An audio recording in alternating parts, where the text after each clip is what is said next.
কৰ্মচাৰী ক্ষেত্ৰতো আৰম্ভ কৰিব পাৰোঁ নেকি?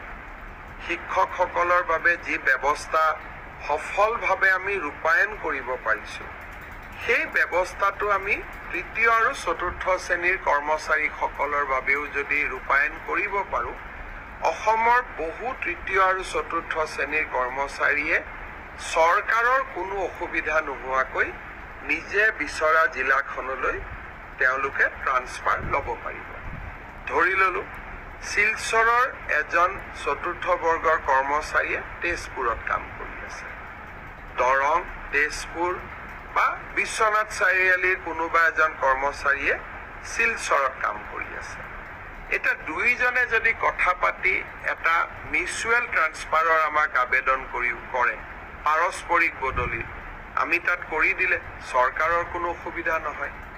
কিন্তু এই ব্যৱস্থা শিক্ষকৰ ক্ষেত্ৰত আছিলে, তৃতীয় আৰু চতুৰ্থ বৰ্গৰ শ্ৰেণীৰ কৰ্মচাৰীৰ ক্ষেত্ৰত নাছিলে।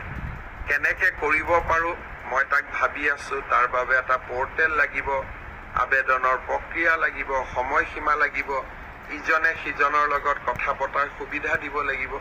কিন্তু তথাপিতো এই ব্যৱস্থাটো মই কৰাৰ বাবে চেষ্টা কৰি আছোঁ, চিন্তা কৰি আছোঁ, নিশ্চয় সফল হ'ব পাৰিম। 1 লাখ নিযুক্তিৰ প্ৰক্ৰিয়াক আগুৱাই লৈ গৈ অহাকালি শ্ৰীমন্ত শংকৰদেৱ কলাক্ষেত্ৰত আমি শিক্ষা বিভাগত কেইবাটাও নতুন নিযুক্তি দিম। লগতে APDCL অৰ্থাৎ আমাৰ পুৰণা যি ASCB, আজিকালি আমি APDCL বুলি কওঁ, Assam power distribution corporation limited, তেওঁলোকেও যোৱাকালি কেইবাটাও নিযুক্তি দিব।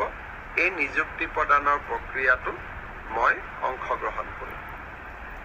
আজি এটা বিষয় উত্থাপন হৈছে যে আয়ুষ্মান ভাৰতৰ আমি প্ৰাইভেট নাৰ্ছিং হোমসমূহত আগতে যেনেকৈ সকলো কাম প্ৰাইভেট নাৰ্ছিং হোমত কৰা হৈছিলে, আমি এটা নিয়ম কৰিছোঁ যে আয়ুষ্মান ভাৰতৰ গুৰুতৰ অসুখবিলাক, যিবিলাক আমাক হাৰ্ট ট্ৰান্সপ্লাণ্ট,